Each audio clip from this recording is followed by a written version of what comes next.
हाँ क्योंकि हम उसके बनाए हुए हैं। हाँ मसीह यीशु में उन भले कामों के लिए सृजे गए जिन्हें परमेश्वर ने पहले से हमारे करने के लिए तैयार किया। हाँ आमेन।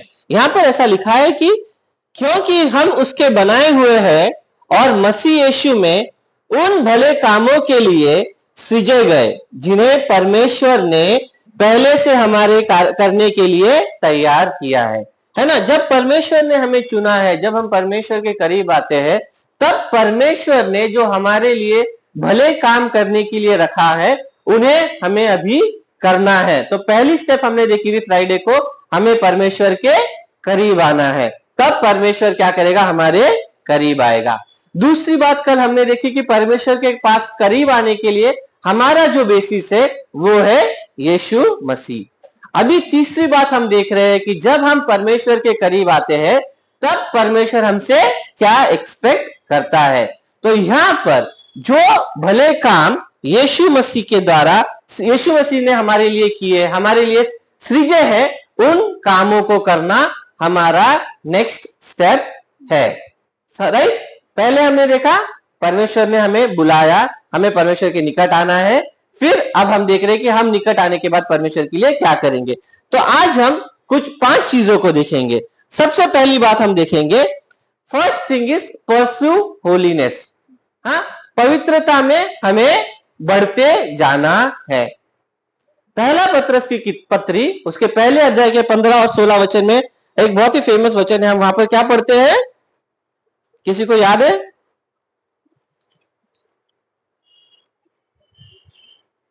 First Peter 1:15। जैसा तुम्हारा बुलाने वाला पवित्र है, हाँ, तुम भी अपने सारे चाल चलन में पवित्र बनो। हाँ, जैसा तुम्हारा बुलाने वाला पवित्र है वैसे ही तुम भी तुम्हारे सारे चाल चलन में पवित्र बनो। अभी जब पत्रस इस बात को कहता है तो हमें एक चीज सीखनी है। पवित्रता के 2 स्टेप्स है। एक तो पवित्रता जो परमेश्वर की ओर से हमें मिलती है जब हमारा उद्धार होता है, जो परमेश्वर ने हमें पवित्र ठहराया है। लेकिन दूसरी एक बात है जो कि परमेश्वर हमसे चाहता है कि दिन ब दिन हम क्या करें, परमेश्वर की पवित्रता में बढ़ते जाए, मतलब पाप से दूर होकर परमेश्वर की सिद्धता में परिपूर्ण होते जाए, है ना।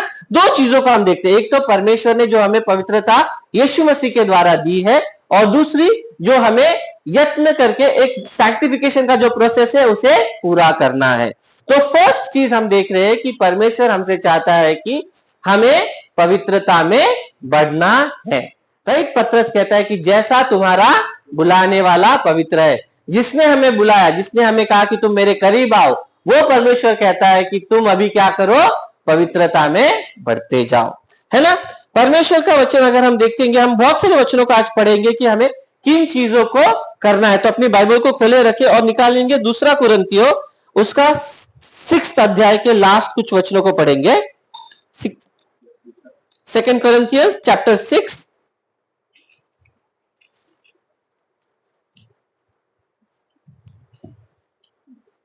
हाँ, और उसका 16 से पढ़े 17 के 1 तक, 7 के 1 तक। और मूर्तियों के साथ परमेश्वर के मंदिर का क्या संबंध? हाँ, क्योंकि हम तो जीवित से परमेश्वर के मंदिर है। हाँ, परमेश्वर ने कहा, हाँ, मैं उनमें बसूंगा और उनमें चला फिरा करूंगा और मैं उनका परमेश्वर होऊंगा और वह मेरे लोग होंगे। हाँ, इसलिए हाँ, कहता है, उनके बीच में से निकलो, हाँ, अलग रहो और अशुद्ध वस्तु को मत छुओ, हाँ, तो मैं तुम्हें ग्रहण करूंगा, हाँ, और मैं तुम्हारा पिता होऊंगा, हाँ, और तुम मेरे बेटे और बेटियां होंगे। हाँ, यह सर्वशक्तिमान प्रभु परमेश्वर का वचन है। हाँ। अतः हे प्रियो, जबकि ये आज्ञाएं हमें मिली है, हाँ, तो आओ हम अपने आप को शरीर और आत्मा की सब मलिनता से शुद्ध करें। हाँ, परमेश्वर का भय रखते हुए पवित्रता की ओर पवित्रता को सिद्ध करे, है ना। परमेश्वर का वचन हमें कह रहा है कि क्या करो, तुम जैसा तुम्हारा बुलाने वाला पवित्र है वैसे तुम पवित्र बनो। अभी जब हम कुरिन्थियों की पत्री में देखते हैं तो पौलुस हमें स्टेप बाय स्टेप बताता है कि उस पवित्रता की ओर हम कैसे बढ़ सकते हैं, परमेश्वर हमसे क्या चाहता है। राइट, यहां पर हम देखते हैं वो परमेश्वर कहता है कि मैं उनमें बसूंगा और उनमें चला फिरा करूंगा, मैं उनका परमेश्वर होऊंगा और वे मेरे लोग होंगे। 18वें वचन में वो कहता है मैं तुम्हारा पिता होऊंगा और तुम मेरे बेटे और बेटियां होंगे। यह सर्वशक्तिमान परमेश्वर का वचन है ना। जब परमेश्वर हमें करीब बुलाता है तब परमेश्वर हमें उसकी नीच प्रजा, उसके बेटे और बेटी होने के लिए बुलाता है। तब जब हम उसके बेटे और बेटियां होते हैं तब परमेश्वर हमसे कहता है कि अशुद्ध वस्तुओं को मत छुओ तो मैं तुम्हें ग्रहण करूंगा, उनके बीच से निकलो और अलग रहो। पवित्रता का मतलब जैसे हम बाइबल स्टडी में पढ़ रहे थे कि होलीनेस मतलब सेट अपार्ट, अलग होना। परमेश्वर चाहता है कि हम संसार से अलग हो और उसके पास रहो, उसके पास रहे। परमेश्वर चाहता है कि हम संसार के पुत्र नहीं लेकिन परमेश्वर के पुत्र और पुत्री बने। इसीलिए कुरिन्थियों में पौल कहता है कि इसीलिए अतः है प्रियो, जबकि ये प्रतिज्ञाएं हमें मिली है, परमेश्वर ने ये प्रॉमिस हमें ऑलरेडी किया है, तो आओ हम अपने आप को शरीर और आत्मा की सब मलिनता से क्या करें, शुद्ध करें। अभी जब जब पौलुस कहता है कि हमें शरीर और आत्मा की मलिनताओं को शुद्ध करना है तो ये हम अपने आप से कर सकते नहीं है। इसीलिए इफिसियंस में हमने पढ़ा 2 अध्याय में कि हमारा उद्धार परमेश्वर यीशु मसीह के अनुग्रह के द्वारा विश्वासी से हमारा उद्धार हुआ है, और यह हमारा खुद के काम नहीं है कि हम किसी उस पर घमंड करें, लेकिन क्या करते हैं, ये परमेश्वर की दया है और परमेश्वर ने अच्छे काम के लिए हमें चुना है। इसीलिए परमेश्वर यीशु मसीह क्या करेगा, उन शरीर और आत्मा की मलिनताओं को शुद्ध करेगा ताकि हम परमेश्वर का भय रखते हुए क्या कर पाए, पवित्रता को सिद्ध करें। हमें पवित्रता में, हमें होलीनेस में परफेक्शन तक जाना है। जब हम परमेश्वर के वचनों को सीखेंगे, जब हम परमेश्वर के करीब आएंगे तो परमेश्वर हमारे लिए इस कार्य को करेगा। परमेश्वर चाहता है कि हम क्या करें, एक्टिवली होलीनेस को परस्यू करते रहे। मतलब हम अपने आप से परमेश्वर के करीब आने की यत्न को करें ताकि हम दिन ब दिन पवित्र और पवित्र और पवित्र क्या होते जाए, बनते जाए। पहली बात हम देख रहे हैं कि परमेश्वर चाहता है कि हम क्या करें, पवित्रता की ओर बढ़ते जाए। कुछ वचनों को देखेंगे। दूसरे कोरिन्थ साम्स 119 में ऐसा लिखा है, साम्स 119 वर्स 11 ओपन करें। वहां पर परमेश्वर का वचन ऐसे कहता है, मैंने तेरे वचन को अपने हृदय में रख छोड़ा है ताकि तेरे विरुद्ध पाप न करूं।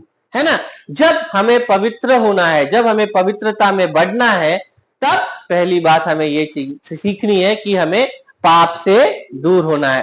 पाप से दूर होने के लिए दाऊद राजा कहता है कि पाप से दूर होने के लिए हमें परमेश्वर के वचन को अपने जीवन में लाना जरूरी है। जब हम पवित्रता में बढ़ना चाहते हैं तब हमें चाहिए कि हम परमेश्वर के वचन को अपने जीवन में लाए ताकि हम पाप से दूर हो। है ना, पहली बात हम देख रहे हैं कि हमें परमेश्वर के करीब आने के बाद अपने आप को पवित्रता में बढ़ाना है। दूसरी बात हम देखेंगे कि हमें परमेश्वर के साथ रहना है। We have to abide in Christ through word and prayer. हाँ, हमें परमेश्वर के साथ रहना है। योना की किताब उसका 15 अध्याय सबको पता है, बहुत फेमस अध्याय है। वहां पर हम देखते हैं कि परमेश्वर हमसे क्या चाहता है, परमेश्वर के साथ हम कैसे रह सकते हैं। है ना, योना 15, 4 और 5 अगर निकाले तो वहां पर क्या लिखा है, एक से पढ़ेंगे। सच्ची दाखलता मैं हूं, हाँ, और मेरा पिता किसान है। जो डाली मुझ में है, हाँ, और फल नहीं फलती, हाँ हाँ, उसे वह काट डालता है, और जो फलती है, हाँ, वह छांटता है ताकि और फले। हाँ, तुम तो उस वचन के कारण जो मैंने तुमसे कहा है शुद्ध हो। हाँ, तुम तो, एक मिनट, तुम तो उस वचन के कारण जो मैंने तुमसे कहा है शुद्ध हो, है ना। मतलब परमेश्वर क्या कर रहा है, हमें पवित्र कर रहा है। अभी उसके आगे क्या कहता है, तुम मुझ में बने रहो हाँ, और मैं तुम में, जैसे डाली यह दाखलता में बनी न रहे, यदि दाखलता में बनी ना रहे तो अपने आप से नहीं फल सकती, हाँ, वैसे ही तुम भी यदि मुझ में बने न रहो तो नहीं फल सकते। हाँ, राइट। पहले वो क्या कहता है, तुम मेरे करीब आओ। अब वो क्या कहता है, करीब आने के बाद तुम मेरे में, तुम मुझ में बने रहो। अगर तुम मुझ में बने रहो और मैं, तुम मुझ में बने रहो और मैं तुम में, जैसे डाली यदि दाखलता में बनी न रहे तो अपने आप से फल नहीं ला सकती, है ना। तो परमेश्वर का वचन, जब परमेश्वर का वचन हमें यूहन्ना की सुसमाचार में हम देख रहे हैं कि परमेश्वर चाहता है कि हम सिर्फ उसके पास करीब आना, मतलब उससे सिर्फ एक ऐसा इंट्रोडक्शन या फिर उससे एक्वेंटेंस करना नहीं है, जैसे हम किसी को मिलने जाते हैं और फिर वापस हमारे घर पे आ जाते हैं, वैसे नहीं है। करीब आना मतलब उसके साथ एक रिलेशन बनाकर उसके पास रहना है, उसके साथ में बने रहना है। परमेश्वर हमको कहता है कि तुम मुझ में बने रहो, और परमेश्वर हमें प्रॉमिस करता है कि वो भी हमें बना रहेगा। और वो एग्जाम्पल क्या देता है, वो एग्जाम्पल देता है कि जैसे एक ब्रांच, एक डाली अगर दाखलता में है तो ही वो क्या होगी, फलवंत होगी। परमेश्वर, उसने फर्स्ट वचन में कहा कि मैं सच्ची दाखलता हूं, है ना। जब परमेश्वर हमें प्रॉमिस कर रहा है तो परमेश्वर हमें एक एविडेंस भी देता है कि मैं रूट हूं, दाखलता मैं हूं, मैं तुम्हें फलवंत करूंगा, लेकिन कंडीशन यह है कि तुम्हें मुझ में बने रहना है ना। जब हम पौलुस के द्वारा पढ़ते हैं, जब वो रोमन्स को कहता है कि तुम्हें क्या, तुम एक जंगली जैतून के समान थे, लेकिन परमेश्वर ने तुम्हें क्या किया, अच्छे जैतून में उसने तुम्हें ग्राफ्ट किया है, कलम किया है ना। लेकिन जो रूट है वो परमेश्वर की ओर से है, और तुम उस रूट में अगर जब बने रहोगे तो तुम क्या करोगे, ग्रो करोगे, तब तुम फलवंत होगे, है ना। तो परमेश्वर हमसे चाहता है कि हम क्या करें, हम परमेश्वर के पास आए। हमने देखा, वचन के द्वारा देखा कि जब हमें पाप से दूर रहना है तो परमेश्वर के वचन हमारे मन में होने चाहिए। तब वैसे ही हम देखते हैं कि परमेश्वर के वचन जैसे हमारे अंदर होने चाहिए, वैसे ही हमें परमेश्वर के साथ में बने रहना है। जब हम परमेश्वर के साथ में बने रहेंगे तब परमेश्वर क्या करेगा, हमारे द्वारा फल को जो उत्पन्न होंगे उससे द्वारा परमेश्वर का कार्य हमारे जीवन से होगा। जब परमेश्वर हमारे जीवन में कार्य करना चाहता है, जब परमेश्वर हमारे जीवन के द्वारा कार्य करना चाहता है, तो सबसे पहली स्टेप है कि हम परमेश्वर के साथ में बने रहना जरूरी है। जब हम सिर्फ हेड नॉलेज से काम करेंगे तब परमेश्वर की सामर्थ उसमें नहीं होगी, लेकिन जब हम परमेश्वर के साथ बने रहकर परमेश्वर के रिलेशनशिप में जाकर परमेश्वर के कार्य को करेंगे, तब परमेश्वर अपनी सामर्थ के द्वारा उसके कार्य को पूरा करेगा, है ना। जब हम परमेश्वर के वचनों में देखते हैं, जब अगर हम एग्जाम्पल देखें तो एक पौलुस पत्रस के, सॉरी मुझे एग्जैक्टली याद नहीं आ रहा है, लेकिन वहां पर ऐसा लिखा है कि हाँ, पौलुस के विषय में ऐसा लिखा है कि कुछ व्यक्ति लोग जो पौलुस के काम को देखकर वो कहते हैं कि हम भी वैसा ही काम करना चाहते हैं, और वो किसी दुष्ट आत्मा पीड़ित व्यक्ति के सामने जाकर उसको दुष्ट आत्मा निकालना चाहते हैं, लेकिन वो दुष्ट आत्मा उससे कहती है कि मैं यीशु को जानता हूं और मैं पौलुस को जानता हूं, लेकिन तुम कौन हो। जब वो अपने हेड नॉलेज के वजह से, जब वो सोचते हैं कि हम इस नाम से सिर्फ हेड रिलेशनशिप से करेंगे, तब परमेश्वर की सामर्थ वहां पर काम नहीं करती। लेकिन जब हम अपोस्टल्स के बारे में देखते हैं, जब हम प्रेरितों के बारे में देखते हैं, तो प्रेरितों के जो जीवन में जो चमत्कार किए उन्होंने, तो वहां पर उन्होंने किसी कष्ट को या किसी अपनी ताकत को दिखाने की जरूरत नहीं पड़ी। उन्होंने क्या किया, परमेश्वर के साथ रिलेशन रखा और परमेश्वर ने उनके द्वारा अपने कामों को किया।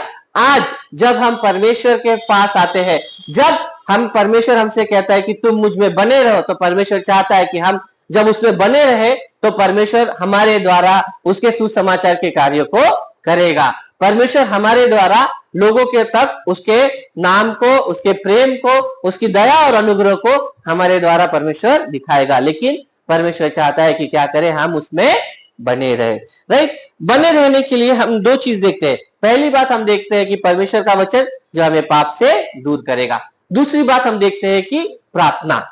प्रार्थना के विषय में बहुत ही सुंदर सा वचन है जो कि बेसिकली हम देख सकते हैं सॉरी, 1 थेसलोनियंस 5:17 में, 1 थेसलोनियंस 5:17 ऐसा लिखा है, निरंतर निरंतर प्रार्थना करो, है ना, निरंतर प्रार्थना में लगे रहो। 1 थेसलोनियंस 5:17। अभी जब हमने ये देखा, अभी हम एक बात को देखेंगे, 16 से लेके 18 पूरा पढ़ेंगे तो हमें थोड़ा और कॉन्टेक्स्ट मिलेगा उस चीज का। सदा आनंदित रहो, निरंतर प्रार्थना में लगे रहो,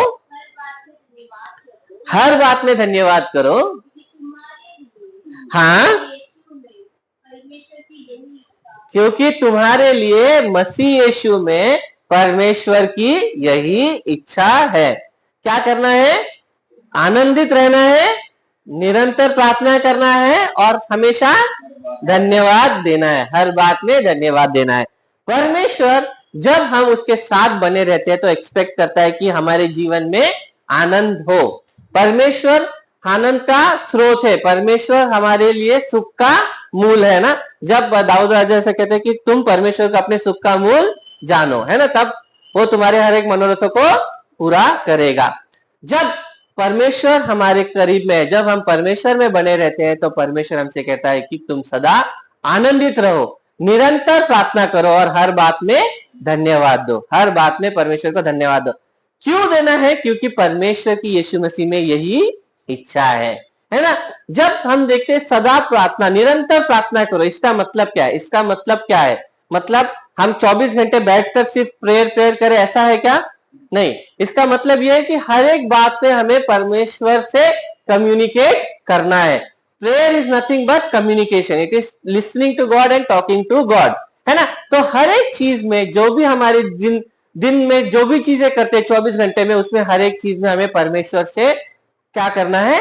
काउंसिल लेना है, कम्युनिकेट करना है, उसको बताना है ना। जैसे अभी हम किसे क्या करते हैं कि अगर हमारे जीवन में अगर हमें कोई भी डिसीजन लेना है तो हस्बैंड वाइफ एक दूसरे से क्या करते हैं? काउंसिल करते हैं, राइट। अगर कोई फ्रेंड्स है, अगर हम ऑफिस में, तो हम क्या करते हैं? कुछ भी डिसीजन लेना है तो अपने बॉस से, अपने टीम से क्या करते हैं? बात करते हैं और अपना डिसीजन लेते हैं। कुछ भी अगर हमें काम करना है तो हम क्या करते हैं? अपने आजू बाजू में जो लोग हैं उनसे पूछते हैं। लेकिन जब हम एक यीशु मसीह में बने हुए लोग हैं तो हमें ये सारी चीजें करते हुए, संसार के लोगों से हम कुछ काउंसिल लेते हैं, लेकिन हमें परमेश्वर से काउंसिल लेना जरूरी है। हमें परमेश्वर से बात करनी है, परमेश्वर से निरंतर प्रार्थना करनी है। ओके, इसका बहुत ही एक अच्छा एग्जाम्पल अगर हम देखें तो नेहमिया की किताब में हमें एक एग्जाम्पल देखने मिलता है। नेहमिया की किताब, उसके पहले अध्याय के 4 और 5वें वचन को पढ़ेंगे। बहुत अच्छा एक एग्जाम्पल दिया है वहां पर।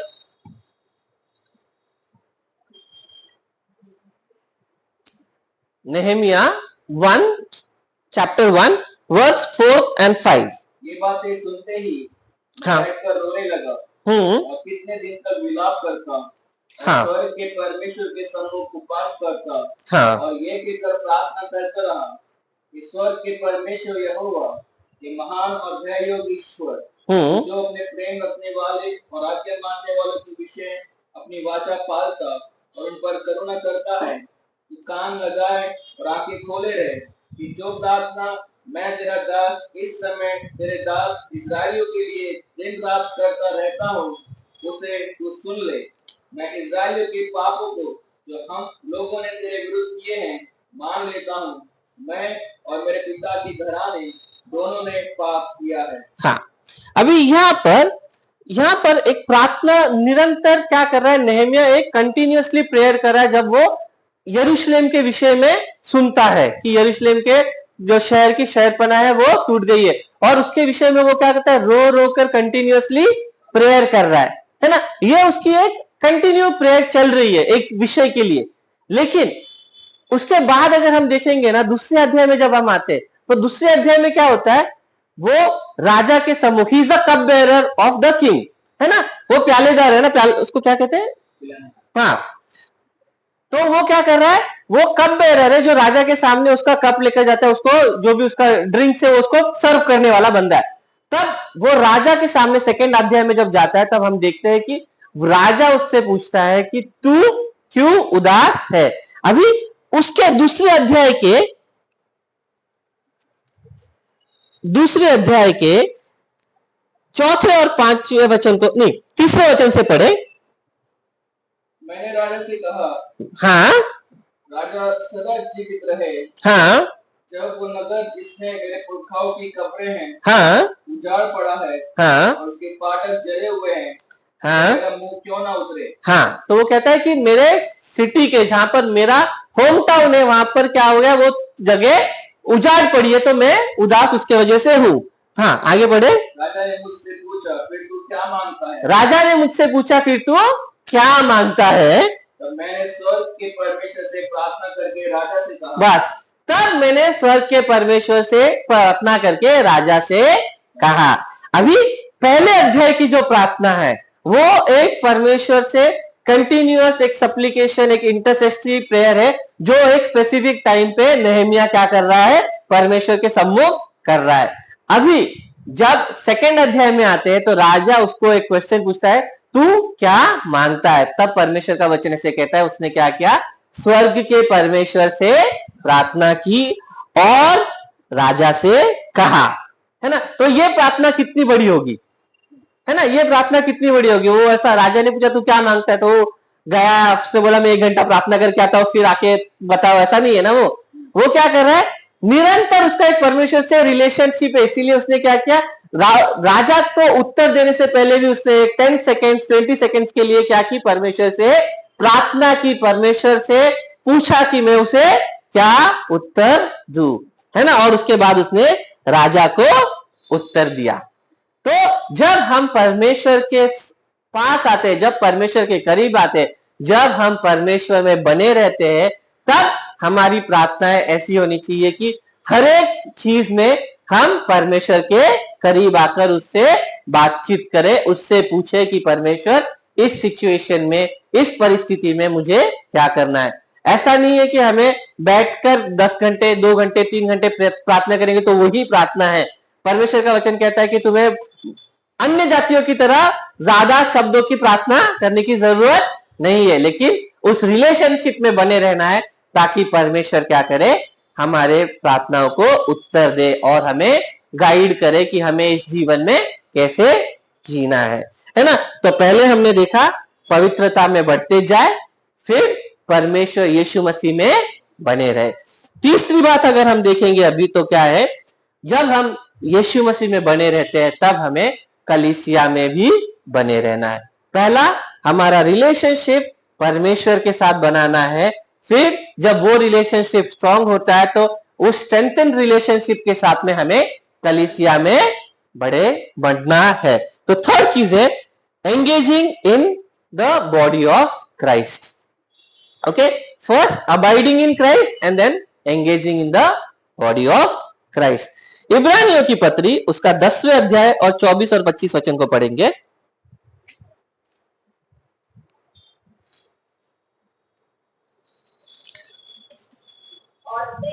हाँ, और भले कामों में हाँ, उकसाने के लिए हम एक दूसरे की चिंता किया करें। हाँ, और एक दूसरे के साथ इकट्ठा होना न छोड़े, हाँ, जैसे कि कितनों की रीति है।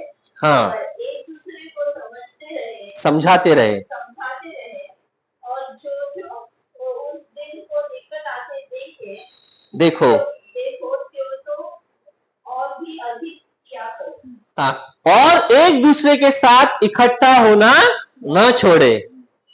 हाँ, जो तुम उस दिन को निकट आते देखो, त्यो और भी अधिक यह किया करो, है ना। परमेश्वर का वचन यहाँ पर हमें कमांड करता है कि जब हम परमेश्वर के पास आते हैं तब हमें कलीसिया में जुड़ना है, कलीसिया में इकट्ठा होना है, और कलीसिया में आकर प्रेम और भले कामों के लिए हम एक दूसरे की चिंता करना है ना।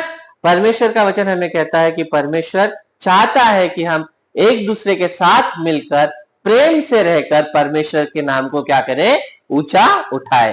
परमेश्वर चाहता है कि हम एक दूसरे के लिए एक दूसरे की चिंता करें, ताकि हमारे अंदर परमेश्वर का प्रेम, हमारे द्वारा परमेश्वर का प्रेम प्रकट हो और परमेश्वर के नाम की जय जयकार हमारे जीवन में और अन्य जातियों में भी होने पाए। परमेश्वर का वचन हमसे कहता है, परमेश्वर का वचन बहुत एक डायरेक्ट ऐसी बात कहता है कि तुम्हारे वजह से अन्य जातियों में हमें पर मेरे नाम की क्या हो रही है, निंदा हो रही है। जब पौलुस लिखता है तो कहता है कि तुम्हारे वजह से, मतलब कलीसिया में परमेश्वर का प्रेम न होने की वजह से अन्य जातियों में परमेश्वर के नाम की निंदा हो रही है। इसीलिए इब्रानियों का लेखक कहता है कि तुम्हें क्या करना है, इकट्ठा होना नहीं छोड़ना है, और जो जो तुम उस दिन को आते देखो तो त्यों तुम क्या करो, और ज्यादा इकट्ठा हो, और ज्यादा क्या करो, परमेश्वर के करीब में आया करो। गलतियों की किताब उसका 6वां अध्याय गैलेशियंस चैप्टर 6 ऐसा कहता है, 1 और 2 वचन अगर हम देखें। हाँ मनुष्य किसी अपराध में पड़ा भी जाए, हाँ तो तुम तो आत्मिक हो, नम्रता के साथ ऐसे को संभालो और अपनी भी चौकसी रखो कि तुम भी परीक्षा में न पड़ो। हाँ 2, तुम एक दूसरे का भार उठाओ, हाँ और इस प्रकार मसीह की व्यवस्था को पूरी करो। हाँ, तुम एक दूसरे का भार उठाओ। अभी यहाँ पर गलेशियस के 6 अध्याय में, हे भाइयों, यदि कोई मनुष्य किसी अपराध में पकड़ा भी जाए तो तुम जो आत्मिक हो नम्रता के साथ ऐसो को संभालो, ऐसे को संभालो। परमेश्वर का वचन ये परमेश्वर यहाँ पर बताना चाहता है, ये बहुत ही एक कॉमन सिचुएशन है आज के चर्चेस में, राइट। अगर हम देखते हैं कि हमें कोई चीज पसंद नहीं आती तो हम क्या करते हैं, चर्च छोड़ देते हैं। अगर हमें लगता है कि नहीं ये बात ये सही नहीं है, ये मेंबर सही नहीं है, या इसने ऐसा कुछ किया, तो हम क्या करते हैं, परमेश्वर के वचन के विरुद्ध में जाकर हम अपना इकट्ठा होना छोड़ देते हैं। लेकिन परमेश्वर क्या कहता है, तुम ऐसे को संभालो और अपनी चौकसी रखो कि तुम परीक्षा में ना पड़ो, है ना। परमेश्वर कहता है कि तुम्हें कलीसिया में आना छोड़ना नहीं है। अगर कलीसिया में किसी भाई के द्वारा, किसी बहन के द्वारा अगर कोई गलत चीज में फंस जाता है तो तुम क्या करो, उन्हें संभालो ताकि वो क्या करे, परमेश्वर के करीब वापस आने पाए, ना कि तुम कलीसिया को छोड़ो। तो जब हम परमेश्वर में बने, जब हम मसीह में बने हैं, तो परमेश्वर हमसे कहता है कि अब तुम कलीसिया में भी बने रहो, है ना। मत्ती रचित सुसमाचार में उसके 8 अध्याय में परमेश्वर का वचन क्या कहता है, मत्ती 18 में ऐसा लिखा है, मैं पढ़ता हूं उसको। 15 वचन में ऐसा लिखा है, यदि तेरा भाई तेरे विरुद्ध अपराध करे तो जा और अकेले में बातचीत कर। फिर उसके बाद वो कहता है, यदि वो ना सुने तो 1 या 2 जन को साथ लेकर जा। फिर 17 में कहता है, यदि वो उसकी भी ना माने तो कलीसिया से कह दे, है ना। कलीसिया इज द प्लेस जहां पर परमेश्वर का हम क्या है, अंग है, हम परमेश्वर की बॉडी है, and individually we are the different organs. ऐसा कहता है, इंडिविजुअली तुम क्या हो, अवयव हो, है ना, और परमेश्वर की तुम क्या हो, बॉडी हो। तो जब यीशु मसीह ऐसा कहता है कि तुम क्या करो, अपना भाई को क्या करो, कलीसिया के द्वारा उसके साथ उसको काउंसिल करो, उसको समझाओ, ताकि वो क्या करे, पापों से फिरे और परमेश्वर के पास करीब में आए, है ना। तो परमेश्वर चाहता है कि हम इंडिविजुअली उससे बने रहे और as a body of Christ collectively भी हम उसमें बने रहे, है ना। पहली बात, हमें पवित्रता की ओर जाना है, हमें दूसरी बात, हमें परमेश्वर यीशु मसीह में बने रहना है, तीसरी बात, हमें कलीसिया में बने रहना है ना। इन 3 चीजों को जब हम करेंगे, जब हम इस सिचुएशन पे यहां तक आके मैच्योरिटी को पाएंगे, तब हम परमेश्वर का अगले काम को कर सकते हैं। नेक्स्ट जो काम है वो परमेश्वर कहता है कि जब तुम कलीसिया में दृढ़ हो जाओ, जब तुम मुझ में बने रहो, तब तुम जाकर क्या करो, सुसमाचार को सुनाओ, है ना। मत्ती इसका 28 अध्याय के 18 और 20 वचन में से लिखते हैं, राइट। 18 से लेके 20 में अगर लास्ट में हम देखते तो क्या है, गोल्ड, हाँ, ग्रेट कमीशन है। ग्रेट कमीशन में वो क्या कहता है, तुम जाकर क्या करो, चेले बनाओ। किसके चेले बनाओ, वो सबसे बड़ा क्वेश्चन है। आजकल लोग क्या कर रहे हैं, खुद के चेले बना रहे हैं, लेकिन परमेश्वर कहता है कि तुम मेरे चेले बनाओ, है ना। यीशु ने उसके पास आकर कहा, स्वर्ग और पृथ्वी का सारा अधिकार मुझे दिया गया है, इसलिए तुम जाओ, सब जातियों के लोगों को चेला बनाओ और उन्हें पिता और पुत्र और पवित्र आत्मा के नाम से बपतिस्मा दो और उन्हें सब बातें जो मैंने तुम्हें आज्ञा दी है मानना सिखाओ, है ना। और देखो मैं जगत के अंत तक सदैव तुम्हारे संग हूं। अभी परमेश्वर कहता है कि तुम लोगों को मेरी आज्ञा मानना सिखाओ, लेकिन वो उनको सिखाने से पहले हमें खुद उन आज्ञा को मानना जरूरी है। इसीलिए जो प्रोसेस है वो है, पहले हमें परमेश्वर के करीब आना है, फिर उसमें बने रहना है, फिर कलीसिया में जुड़ना है, कलीसिया में दृढ़ होना है, तभी हम क्या करेंगे, अच्छी तरह से सही तरीके से परमेश्वर के वचन को लोगों को सुना पाएंगे और उन्हें परमेश्वर की आज्ञा मानना सिखा पाएंगे, है ना। प्रेरितों के काम उसके पहले अध्याय के 8वें वचन में कहता है कि तुम क्या करो, जब तक पवित्र आत्मा ना पाओ तब तक तुम रुके रहो, जब पवित्र आत्मा आएगा तब वो तुम्हें सामर्थ्य देगा और फिर तुम क्या होगे, यरूशलेम, सामरिया, यहूदिया और दुनिया के छोर तक तुम मेरे गवाह ठहरोगे। तो हमें स्टार्ट भी वैसे ही करना है, हमें परमेश्वर की कलीसिया से, यरूशलेम से स्टार्ट करना है, फिर सामरिया, फिर यहूदिया और फिर दुनिया के छोर तक जाना है ना। जब परमेश्वर चाहता है कि हम परमेश्वर का वचन सुनाए तो वो पहली बात हमसे चाहता है कि हम उसकी आज्ञा मानना सीखे, ताकि हम दूसरों को उसकी आज्ञा मानना सिखाए, है ना। रोमन्स 1:16 में ऐसा लिखा है, वचन में पढ़ता हूं, वहां पर ऐसा लिखा है कि क्योंकि मैं सुसमाचार से नहीं लजाता, इसलिए कि वो हर एक विश्वास करने वाले के लिए, पहले तो यहूदी फिर यूनानी के लिए उद्धार के निमित्त परमेश्वर की सामर्थ है ना। सुसमाचार क्या है, परमेश्वर की सामर्थ्य जिसके द्वारा हमारा उद्धार होता है। तो ये जो परमेश्वर के सुसमाचार का काम है वो एक बहुत ही महत्वपूर्ण काम है जो परमेश्वर ने हमें करने को कहा है, लेकिन उस काम को करने के लिए हमें परमेश्वर की आज्ञा मानना पहले खुद सीखना है। और फिर पौलुस कहता है कि मैं सुसमाचार से नहीं लज्जाता।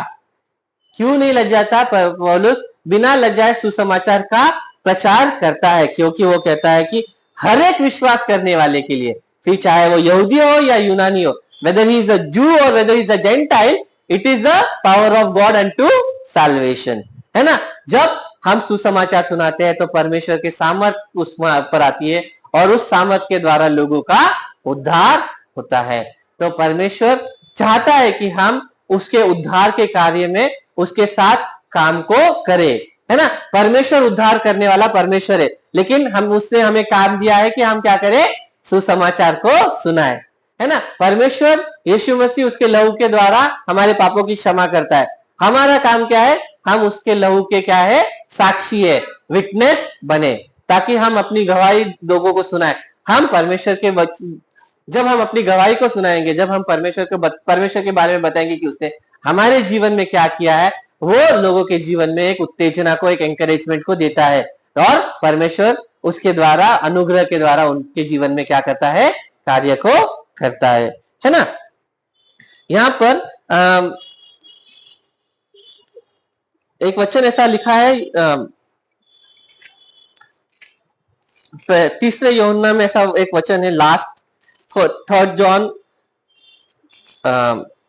ऐसा कहता है कि क्योंकि वह उस नाम के लिए निकले हैं और अन्य जातियों से कुछ नहीं लेते, इसलिए ऐसों का स्वागत करना चाहिए जिससे हम भी सत्य के पक्ष में उनके सहकर्मी रहे, है ना। अभी यहाँ पर यूहन्ना कुछ लोगों के बारे में कहता है जो परमेश्वर का सुसमाचार सुनाने के लिए बाहर गए।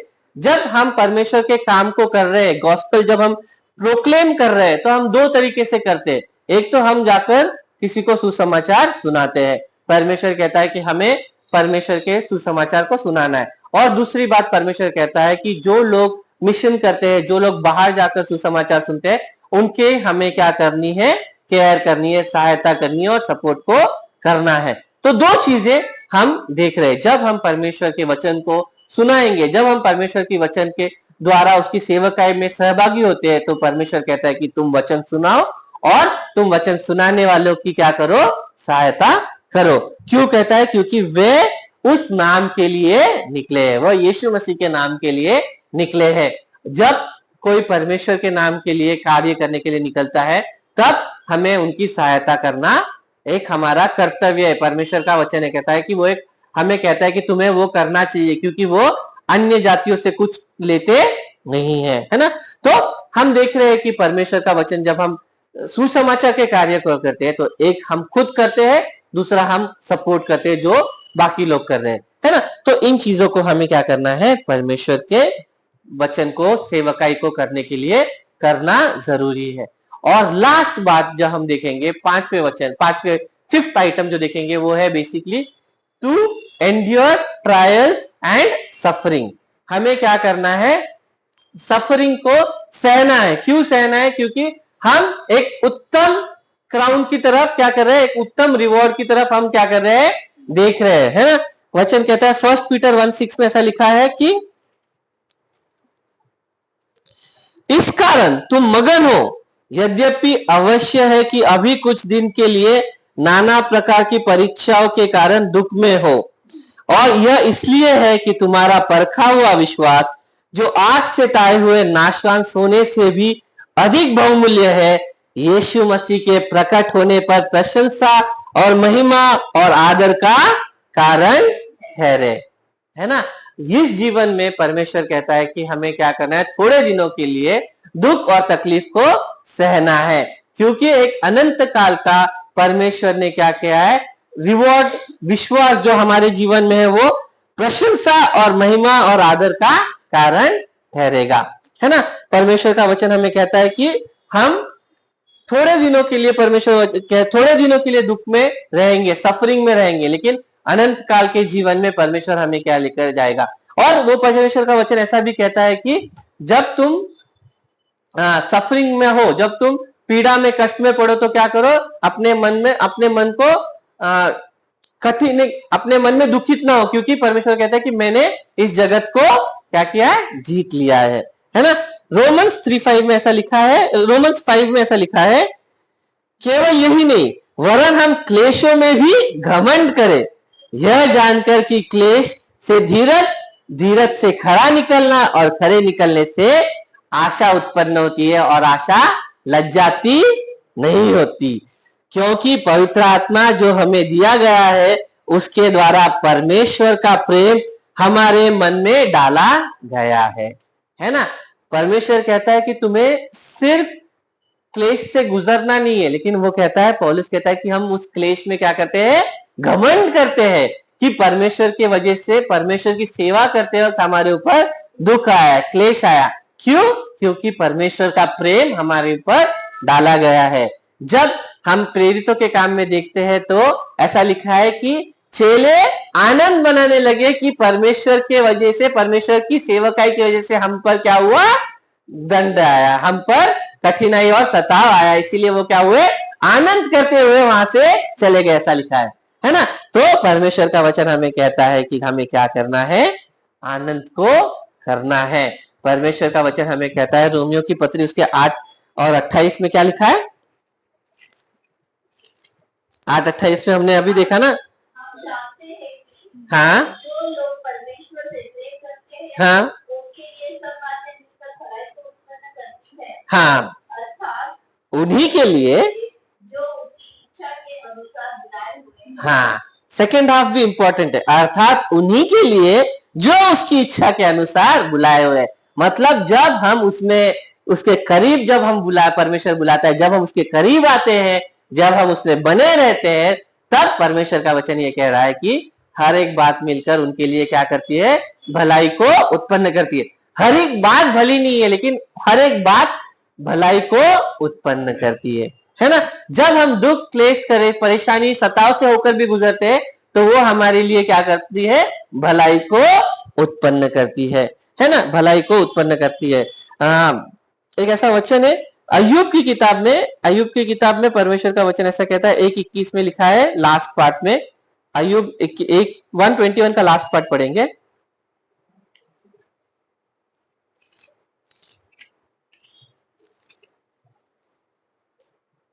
यहोवा ने दिया और यहोवा ही ने लिया, यहोवा का नाम धन्य है। वहां पर ऐसा लिखा है, सॉरी 1:21 ही है ना, वो वचन है जहां पर वो कहता है कि उद्धार तो यहोवा की ओर से है।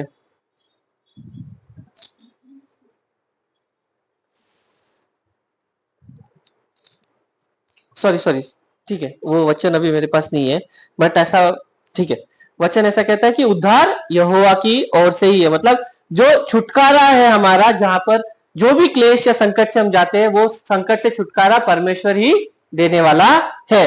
और वो सिर्फ इस जीवन में नहीं, लेकिन अनंत काल का एक जीवन देने के लिए परमेश्वर हमारे लिए कार्य को करने वाला परमेश्वर है। और परमेश्वर हमें, आखिर में परमेश्वर हमें ये बात को कहता है कि वो हर एक चीज में हमारे लिए एक उत्तम चीज उसने क्या रखी है, एंड में रखी है। प्रकाशित वाक्य रेवलेशंस में ऐसा लिखा है 21:4 में, वह उनकी आंखों से सब आंसू पोंछ डालेगा और उसके बाद मृत्यु न रहेगी और ना शोक, न विलाप, न पीड़ा रहेगी, पहली बातें भी जाती रही। है ना। प्रकाशित वाक्य 21 नया आकाश और नई पृथ्वी के बारे में लिखा गया है। थोड़े दिन का सताव, थोड़े दिन का क्लेश, थोड़े दिन की कठिनाई, थोड़े दिन के लिए हमें परेशानियों को झेलना है, लेकिन अगर वो परेशानियां हम परमेश्वर में, यीशु मसीह में, उसके सुसमाचार के कार्य को करते हुए अगर हम उन परेशानियों को, कठिनाइयों को उठाते हैं, तो परमेश्वर का एक प्रॉमिस हमारे जीवन में आता है कि वह उनके सब आंसू पोंछेगा और इसके बाद मृत्यु न रहेगी, ना शोक, ना विलाप, ना पीड़ा रहेगी, पहली बातें जाती रही। परमेश्वर एक अनंत जीवन देने के लिए हमारे लिए उसने क्या किया है, पहले से प्लान करके रखा है, और वो चाहता है कि वो अनंत जीवन में हम उसके साथ में सहभागी हो। और उस सहभागी होने के लिए उसने हमें एक कॉलिंग दी है, उसने हमें एक इनविटेशन दिया है कि तुम मेरे करीब में आओ, तब मैं तुम्हारे करीब आऊंगा। और उसके लिए यीशु मसीह एक बेसिस बना कि यीशु मसीह के द्वारा हम पिता परमेश्वर के पास आ सकते हैं। यीशु मसीह के बलिदान के द्वारा क्या हुआ, हमारा रिकंसिलिएशन हुआ पिता के साथ में, हमारे पापों की क्षमा, और पिता के पास हम एक सामने उसके साथ में सहभागिता करने पाए। जब हमारे जीवन में इन बातों को परमेश्वर ने किया, तब परमेश्वर चाहता है कि हम उसमें बने रहे और उसके सुसमाचार के कार्यों को करते रहे, और इस जीवन में दुख, कठिनाई उसके कार्य को करते वक्त जो आती है उसे उठाते रहे, ताकि परमेश्वर एक अनंत जीवन का प्रतिफल हमें दे। परमेश्वर इन वचनों के द्वारा सबको आशीष करे।